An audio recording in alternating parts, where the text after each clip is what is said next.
할렐루야. 여러분 반갑습니다. 오늘도 주님의 은혜를 사모하고 주님 앞에 나온 여러분에게 하나님의 큰 은혜와 평강이 함께 하시기를 주님의 이름으로 간절히 축복합니다. 특별히 새해 들어서 제가 처음으로 여러분을 만나는 주일 예배인 것 같아요. 지난주에 제가 같이 못 드려서 그래서 새해 인사 늦었지만 여러분 올 한 해도 새해 복 많이 받으시고 하나님의 평강과 은혜가 여러분의 삶과 가정에 늘 넘치시기를 주님의 이름으로 간절히 축원합니다. 우리 옆에 분과 인사 나눌까요? 올 한 해도 복음의 능력으로 세워지기를 축복합니다.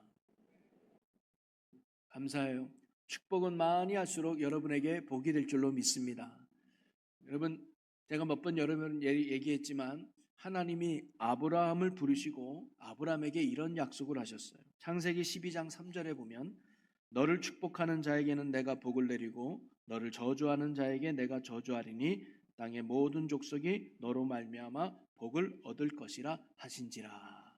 하나님이 아브라함을 통해서 복을 주기로 약속했어요. 그래서 누군가가 아브라함을 축복하면 하나님이 아브라함에게 복을 주시겠다는. 근데 누군가가 아브라함을 저주하면 하나님이 그 사람에게 저주를 준다는 거예요. 왜 그럴까요? 아브라함을 하나님께서 택하시고 부르시고 그를 사랑하시기 때문입니다. 그를 통해 모든 족속이 복을 얻을 것이라 약속하셨기 때문에 그를 축복하는 자를 하나님도 복 주신다는 거예요. 여러분, 아브라함을 부르신 하나님이 오늘 저와 여러분을 하나님의 자녀로 부르신 줄로 믿습니다. 그리고 아브라함과 동일한 축복의 약속을 저와 여러분에게도 주신 줄로 믿습니다. 그래서 여러분을 축복하는 자를 하나님이 복 주실 거예요. 그리고 여러분을 저주하는 자가 있다면 하나님께서 그들을 혼내주실 줄로 믿습니다. 그러니 여러분 이런 영적 자부심을 가지고 믿음으로 늘 살아가는 여러분이 되기를 소망합니다. 그래서 우리가요 하나님의 복을 받는 비결 중에 아주 큰 거 하나가 있다면 그게 뭐냐? 다른 사람들을 많이 축복하는 거예요. 이러한 축복의 나눔은 나도 잘 되고 상대방도 잘 되는 은혜의 비결이 될 수 있습니다. 우리가 이런 믿음과 마음으로 우리 다시 한번 옆 사람을 이렇게 축복했으면 좋겠어요.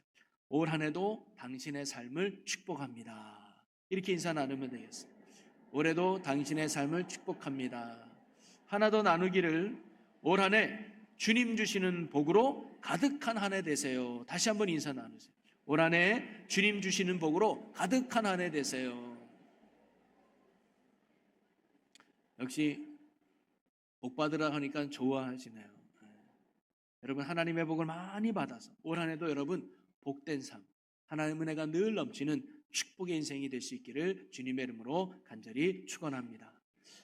저는 오늘 집사님이 봉독한 본문 말씀을 가지고 제사보다 자비를 원하는 주님이라는 제목으로 오늘 말씀을 함께 나누고자 합니다. 때론 우리가 신앙생활을 하다 보면요 형식에 치우쳐서 그 신앙의 본질을 잃어버리고 신앙생활할 때가 참 많습니다. 오늘 말씀이 우리에게 그것을 가르쳐주는 본문 말씀이라고 생각이 드는데요. 자, 오늘 말씀의 내용은 이렇습니다. 예수님과 제자들이 안식일 날 밀밭 사이를 지나가다가 제자들이 너무 배가 고파서 이삭을 잘라 먹었어요. 그런데 그것을 본 바리새인들이 당신의 제자들이 안식일 날 하지 못할 일을 했습니다라고 하면서 그들을 비난하는 거예요. 소위 율법을 어겼다라고 비난했던 것이죠. 원래 율법에는 안식일에는 아무 일도 하지 말라라고 규정하고 있긴 합니다. 10계명 중에 네 번째 계명인 안식일을 거룩히 지켜라 라는 말씀인데 이 안식일 계명이 기록된 출애굽기 20장 10절 말씀에 보면 이렇게 기록되어 있어요. 제7일은 너의 하나님 여호와의 안식일인즉 너나 내 아들이나 내 딸이나 내 남종이나 내 여종이나 내 육축이나 내 문 안에 유하는 객이라도 아무 일도 하지 말라라고 나옵니다. 안식일에는요 가족이든 종이든 가축이든 아무 일도 하지 말라고 하나님이 명령하셨어요. 그래서 유대인들은요 이 계명을 잘 지키기 위해서 39가지의 세분화된 법조문을 만들어서 지키고 있습니다. 물론 성경에는 없는 내용이에요. 밭갈이, 파종, 수확, 건물의 건축과 해체, 방직, 바느질, 사냥, 도살하는 것, 망치질, 요리, 빵 굽기, 글쓰기, 불을 켜는 것과 끄는 것 등에 대한 규정을 아주 세밀하게 만들어 놓아서 지키려고 합니다. 즉 어디까지가 일하는 것이고 어디까지가 일하지 않는 것인가 나름대로 규정을 정해서 지키려고 했다는 거죠. 의도는 하나님의 말씀을 더 잘 지키려고 하는 마음이었을 겁니다. 그 세분화된 법조문 안에 추수금지와 탈곡금지도 포함되어 있는 거예요. 즉 안식일에는 이삭을 자르는 추수를 금지하고 이삭을 비비며 터는 탈곡을 금지하고 있는 거예요. 왜? 그것도 일하는 것으로 간주했기 때문입니다. 그런데 오늘 제자들이 뭐예요? 안식일날 이삭을 잘라서 먹은 거예요. 추수금지와 탈곡금지의 법을 어긴 것이나 마찬가지였죠. 그래서 바리새인들은 제자들을 향해서 어찌 율법을 어길 수 있습니까? 라고 그들을 비난했던 거예요. 자, 그런데 예수님은 오늘 일만 아니라 그들이 보기에 안식일에 하지 못할 일을 예수님이 참 많이 하셨어요. 소위 안식일을 범한 일이 예수님께 많았습니다. 누가복음 13장에 18년 동안 귀신 들려 허리가 꼬부라진 여인도 안식일날 고쳤고요. 누가복음 14장에 수종병 든 사람도 치유해준 날이 안식일이었습니다. 또 요한복음 5장에 보면 베데스다 연못에서 38년 된 병자를 고쳐주잖아요. 그것도 안식일이에요. 또 요한복음 9장에 보면 소경에 눈을 뜨게 할 때 진에게 침을 뱉어서 으깨서 눈에 발라서 실로암 연못에 가서 씻어라 그랬더니 그 눈이 밝아졌잖아요. 그것도 안식일 날 한 거예요. 이 모든 일이 바로 안식일에 행해진 예수님의 치유였습니다. 자, 그렇다면 정말 예수님은 율법을 어겼을까요? 율법을 무시했을까요? 아닙니다. 율법에 대해서 오히려 예수님은 이렇게 말씀하셨어요. 마태복음 5장 17절에 보니까 내가 율법이나 선지자를 폐하러 온 줄로 생각하지 말라. 폐하러 온 것이 아니요 완전하게 하려 함이라. 바로 예수님은요 율법을 폐하러 온 것이 아니라 오히려 완전케 하기 위해서 오신 분이 예수님이라는 사실입니다. 이 말은 뭐냐면 우리로 하여금 하나님의 말씀 율법을 잘 지키게 하기 위해서 예수님이 오셨다는 거예요. 그런데 바리새인들의 입장에 보면 예수님은 율법을 어긴 사람으로 보였던 거죠. 그러나 사실 예수님은 율법을 어긴 것이 아니라 그들이 보기에 어긴 것처럼 보였던 것입니다.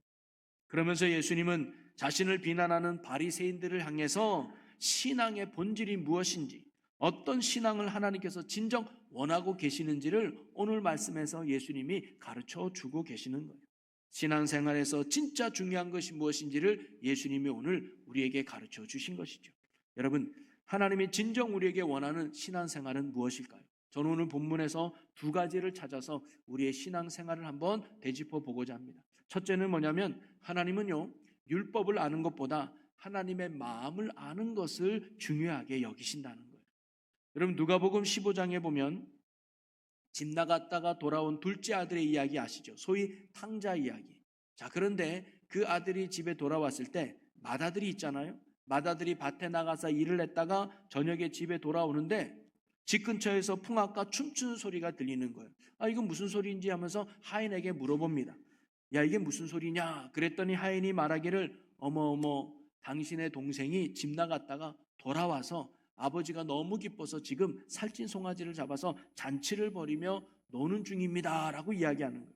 그 이야기를 들은 맏아들이 어떤 반응을 보이느냐? 누가복음 15장 28절에 보니까 그가 노하여 들어가고자 하지 아니하거늘 그래요. 즉 이 아들은요 노했어요. 화가 났다는 거예요. 두 번째는 집에 들어가지 않았습니다. 기분이 상했던 거죠. 여러분 맏아들이 둘째 아들이 돌아왔음에도 불구하고 모든 사람이 기뻐함에도 불구하고 노하고 화가 나서 집에 들어가지 않은 이유가 어디 있을까요? 아버지와의 대화 속에서 그 이유를 찾아볼 수 있는데요. 누가복음 15장 29절 30절을 같이 읽어보겠습니다. 아버지께서 대답하여 이르되 내가 여러 해 아버지를 섬겨 명을 어김이 없거늘 내게는 염소 새끼라도 주어 나와 내 벗으로 즐기게 하신 일이 없더니 아버지의 살림을 창녀들과 함께 삼켜버린 이 아들이 돌아오매 이를 위하여 살찐 송아지를 잡으셨나이다 라고 말하는 거예요. 지금 이 아들은요 억울함을 호소하고 있는 거예요. 아니 아버지, 저는 아버지를 떠난 적도 없고 아버지의 명령을 어긴 적도 없고 아버지의 마음을 상하게 한 적도 없는데 그런 저에게는 염소 새끼 한 마리도 안 잡아주면서 저렇게 아버지 마음에 먹칠하고 아버지를 속상하게 하고 집 나갔다가 허랑방탕하게 살다가 망하고 돌아온 저 둘째 아들에게는 살찐 손까지 잡아주면서 잔치를 벌인다는 게 말이 됩니까? 아버지 나빠요 하면서 억울함을 호소하고 있는 거예요. 우리가 듣기에는 그 말이 맞는 것 같이 들리지 않습니까? 그런데 이런 억울함을 말하는 맏아들에게 아버지는 뭐라고 대답했느냐? 누가복음 15장 31절에서 32절입니다. 아버지가 이르되 너는 항상 나와 함께 있으니 내 것이 다 내 것이로되 이 내 동생은 죽었다가 살아났으며 내가 잃었다가 얻었기로 우리가 즐거워하고 기뻐하는 것이 마땅하다 하니라. 얘야, 이 집에 있는 거 다 내 거 아니냐? 네가 얼마든지 먹고 싶으면 염소 새끼 2마리도 3마리도 먹을 수 있는 거 아니냐? 그런데 또 동생은 마다 죽었다가 살아왔다. 쫄딱 굶었다. 그에게 살찐 송아리 하나 잡아주는 게 뭐가 큰 대수냐? 나는 그 아들이 너무 기쁘다 하면서 지금 이 마다들에게 뭐라고 말하고 있냐면, 얘야, 너도 나와 함께 기뻐하면 안 되겠니? 너도 나의 즐거움에 함께 참여하면 안 되겠니? 라고 아버지가 마다들에게 이야기하고 있는 거예요. 그런데 마다들은 아버지의 기쁨에 동참하지 않고 있다는 거예요. 여러분, 마다들의 잘못이 무엇입니까? 아버지 집에는 살고 있지만 아버지를 잃어버린 사람이 바로 마다들이었습니다. 사실 마다들이 열심히 일하고 아버지를 섬긴 이유는요, 아버지를 위해서가 아니었습니다. 아버지의 기쁨을 위해서도 아니었습니다. 바로 자기 자신을 위해서였습니다. 자신의 유익을 위해서 아버지를 섬겼던 거지요. 마다들의 목적은 아버지의 기쁨이 아니라 자신의 기쁨이었습니다. 그러니 마다들에게 있어서 아버지의 마음, 아버지의 기쁨, 아버지의 소원은 중요하지 않았던 거예요. 아버지 집에 살면서 아버지와 다른 생각으로 살았던 사람, 또 다른 탕자가 어찌 보면 바로 마다들이었던 거죠. 여러분, 오늘 바리새인이 바로 이 마다들과 같다고 말하고 있는 거예요. 바리새인들은 하나님을 섬긴다고 말하면서 하나님의 말씀을 잘 지킨다고 하면서도 정작 하나님의 마음이 어떤지 관심이 없습니다. 하나님의 뜻이 무엇인지 관심이 없어요. 하나님이 무엇을 기뻐하는지 그들에게는 중요하지 않았습니다. 전혀 신경 쓰지 않았다는 거예요. 그냥 자신들의 의를 세우고 의를 쌓아서 그것으로 인정받고 자신들을 높아지는 것, 그것이 그들의 신앙의 목적이자 소원이었던 거죠. 한마디로 하나님을 믿는다고 하면서도 하나님을 잃어버린 신앙생활, 하나님의 마음과는 동떨어진 자기만의 신앙생활, 그것이 바로 바리새인들의 신앙생활이었던 것이죠. 신앙의 본질을 잃어버린 신앙이었던 겁니다. 여러분, 혹시 오늘 우리에게 이런 신앙의 모습은 없습니까? 그들처럼 예배의 자리에 나오고 기도도 하고 나름 봉사와 섬김도 열심히 해요. 그래서 소위 사람들에게 신앙생활 잘한다고 칭찬도 듣고 살아가고 있어요. 그런데 정작 하나님의 마음은 몰라요. 하나님의 뜻을 몰라요. 하나님이 무엇을 기뻐하는지에는 관심을 갖지 않은 채 나만의 신앙생활을 하는 모습이 혹시 우리에게는 없습니까? 그것은 하나님이 원하는 건강하고 바른 신앙생활이 아니라는 거예요. 신앙의 본질을 잃어버린 것과 같다는 것입니다. 여러분, 예수님은 오늘 본문 마지막에 이렇게 말씀하셨어요. 인자는 안식일의 주인이니라 하시니라.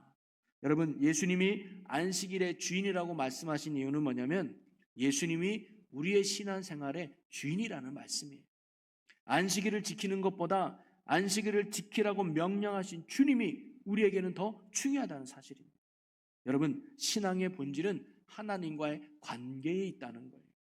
예배를 드리는 것, 기도 생활하는 것, 말씀을 듣는 것, 그 자체가 신앙의 핵심이요 본질이 아닙니다. 그 모든 것들을 통해서 하나님을 더욱 알아가고 하나님을 만나고 그분과 교제하는 것이 신앙생활의 본질이요 핵심이라는 거예요.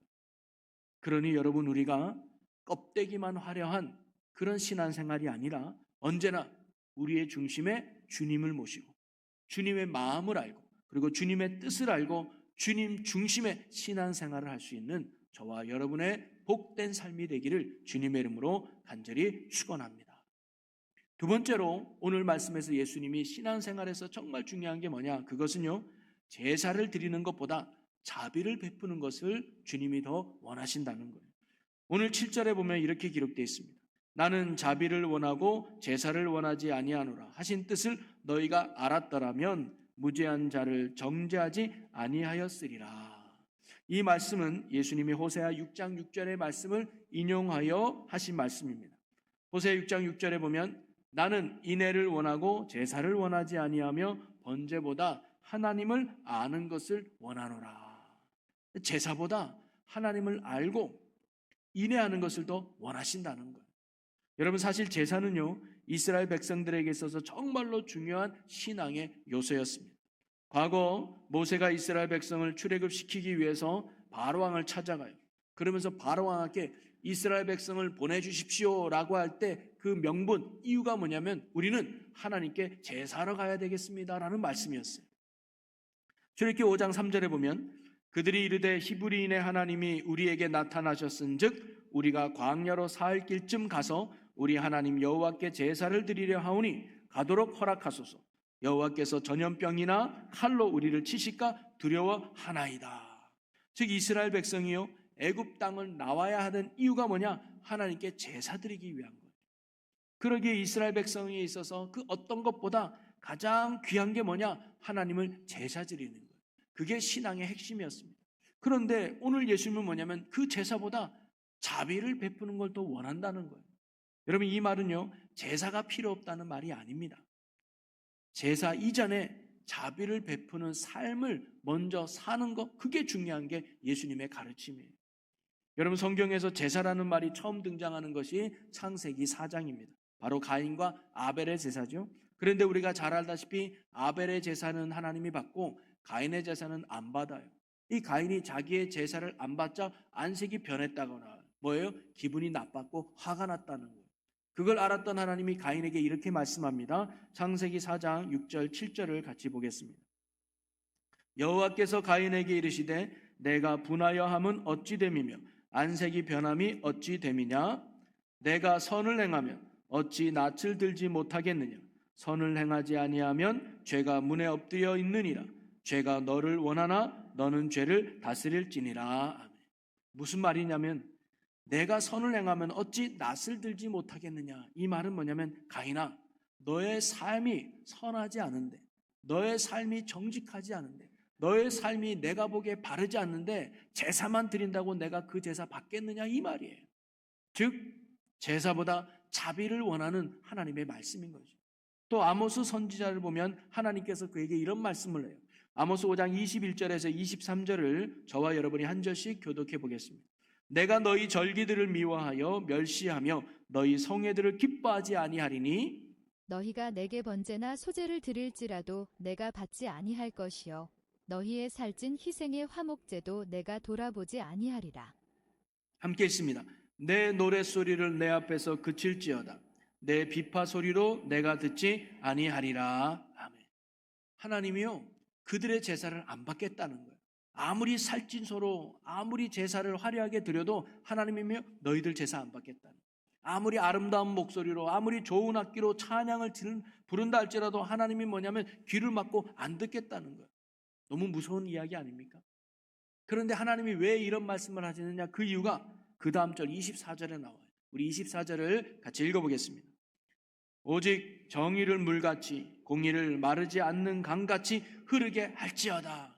이 말은 너희들이 내 앞에 제사 드리기 전에 세상에 나아가서 정의롭게 살고 공의롭게 살며 선을 베푸는 삶을 살라는 거예요. 바로 제사보다 자비를 원하는 하나님의 마음을 이야기하고 있는 거죠. 여러분 예수님도 안식일을 범했다고 할 때 그 범한 내용을 보면 다 자비를 베푸는 일이었습니다. 예수님의 어떤 안위를 위해서 자기의 영혼을 위해서 유익을 위해서 안식일을 범한 게 아니라 병든 자를 치료하는 일에 안식일을 범한 거예요. 하루라도 그들이 빨리 건강을 회복해서 복된 삶을 살기 원하는 사랑의 마음이었던 거죠. 사랑하는 성도 여러분, 종종 교회 안에 보면 주님을 위한다고 열심히 일하는 가운데 때로는 분쟁이 일어나고 다툼이 일어나고 상처받는 일들이 생기는데요. 그거 결코 하나님이 원하는 게 아닙니다. 하나님이 원하는 건 우리가 주님을 위해서 이런 일을 했습니다라는 업적을 주님이 원하는 게 아니라 서로 간에 화목하고 서로 간에 사랑을 베푸며 자비롭게 사는 그런 삶을 하나님이 우리에게 원하신다는 거예요. 그러니 서로 간에 분쟁이 생기고 다툼이 생길 것 같으면요. 그 일을 안 하는 게 좋습니다. 하나님이 진정 원하는 것은 제사가 아니라 자비를 베푸는 삶이기 때문입니다. 그러니 우리가요. 제사보다 자비를 원하시는 이 주님의 마음을 알고 먼저 하나님 앞에 무엇을 바치고 드리기 이전에 내 주변의 사람들을 돌보며 사랑하는 일에 힘쓸 수 있는 그런 삶이 저와 여러분의 복되고 귀한 삶이 될 수 있기를 주님의 이름으로 간절히 축원합니다. 그런 삶이 뒷받침될 때 여러분 이 예배를 주님이 기뻐 받으시는, 이 예배를 주님이 흡양하시는, 그럴 때 이 예배 가운데 하나님의 임재와 주시는 놀라운 축복이 우리의 삶에 넘치게 될 줄로 믿습니다. 말씀을 정리하겠습니다. 여러분, 우리는요 신앙생활 하면서 때로는 규칙과 율법을 지키는 것에만 너무 집중하다 보면 때론 신앙의 본질을 잃어버릴 때가 참으로 많습니다. 오늘 말씀에서 예수님은 자신들을 비난하는 바리새인들을 향해서 오히려 신앙의 본질이 무엇인지, 진짜 중요한 것이 무엇인지 예수님은 오늘 가르쳐 주셨어요. 그것은 오늘 우리도 되새겨 보아야 될 하나님의 귀한 가르침인 줄로 믿습니다. 신앙의 본질은요 우리가 무엇을 했느냐가 아닙니다. 신앙의 본질은 우리가 날마다 하나님을 알아가는 데 있는 줄로 믿으시기를 바랍니다. 우리의 신앙생활이 나만의 신앙생활이 아니라 업적 쌓는 종교 의식과 행위가 아니라 주님의 마음을 알고 주님의 뜻을 알고 주님이 원하는 것이 무엇인지를 분별하며 그 뜻을 이루어갈 수 있는 그런 참된 신앙생활이 오늘 저와 여러분의 신앙생활이 될 수 있기를 주님의 이름으로 간절히 축원합니다. 또한 주님은 우리가 드리는 예배보다, 우리가 드리는 제사보다 우리의 삶 속에서 자비를 베풀고 선을 행하시기를 원하신다는 거예요. 우리가 주님을 위해 무엇을 하기 이전에 내 이웃을 향해 먼저 자비를 베풀 수 있는 은혜의 삶이 오늘 저뿐만 아니라 여러분의 모두의 삶이 될 수 있기를 주님의 이름으로 간절히 소망합니다. 그리하여 우리의 신앙이 언제나 주님께 인정받고 주님으로부터 복을 받는 축복의 신앙이 오늘 우리 모두의 신앙이 될 수 있기를 주님의 이름으로 간절히 축원합니다. 오늘 이 시간 오늘 말씀을 붙들고 같이 결단하며 기도하기 원합니다. 주님, 우리가 바리새인들처럼 형식에 갇혀서 하나님과 동떨어진 신앙생활을 했다면 주님 용서하여 주옵소서. 이제 주님의 마음을 알고 주님의 뜻을 알고 주님과 함께하는 신앙생활 되게 하여 주시고 자비를 베푸는 삶을 살게 해달라고 우리 다 같이 주여 한번 외치고 통성으로 기도합니다. 주여, 하나님, 우리의 신앙을 돌아봅니다. 우리가 바리새인들처럼 하나님과는 상관없이, 하나님의 뜻과는 상관없이 하나님의 마음을 모른 채 나만의 신앙생활에 빠져 있다면 하나님, 우리 이런 거짓되고 잘못된 신앙 용서하여 주시옵소서. 이제 하나님의 마음을 알기를 원합니다. 주님의 뜻을 깨닫기를 원합니다. 주님과 함께하는 예수 중심의 신앙이 우리의 신앙 되게 하여 주시옵소서. 그리하여 먼저 제사보다 자비를 원하는 주님의 마음을 알고 내 주변을 사랑하고 내 이웃들을 섬길 수 있는 그런 모습으로 살아가는 저희들 되게 하여 주옵소서. 그리하여 우리가 하나님 앞에 참으로 예배자가 되고 하나님이 기뻐하는 바를 이뤄가는 영광과 축복의 삶을 살아가는 주의 자녀들 되게 하여 주시옵소서. 아멘. 주님 인도해 주옵소서. 할렐루야. 사랑과 은혜가 충만하신 하나님 아버지, 우리가 하나님을 정말 열심히 믿는다고 하지만 혹시 우리가 바리새인들처럼 하나님의 마음을 모르고 하나님의 뜻을 모르고 내 중심에 나만의 신앙생활에 빠져 있지는 않았습니까? 하나님, 그런 신앙이었다면 이 시간 회개하오니 용서하여 주시옵소서. 먼저 하나님의 마음을 알고 하나님의 뜻을 아는 일에 힘쓰는 저희들 되게 하여 주시옵소서. 그리고 제사보다 자비를 원한다는 그 주님의 마음을 알고 내가 주님 앞에 나오기 전에 내 주변의 사람들을 돌볼 수 있는 사랑과 섬김이 우리의 삶 되게 하여 주시옵소서. 언제나 함께 하시고 인도하신 하나님께 감사드리며 이 모든 감 우리 주 예수 그리스도의 이름으로 기도하옵나이다. 아멘.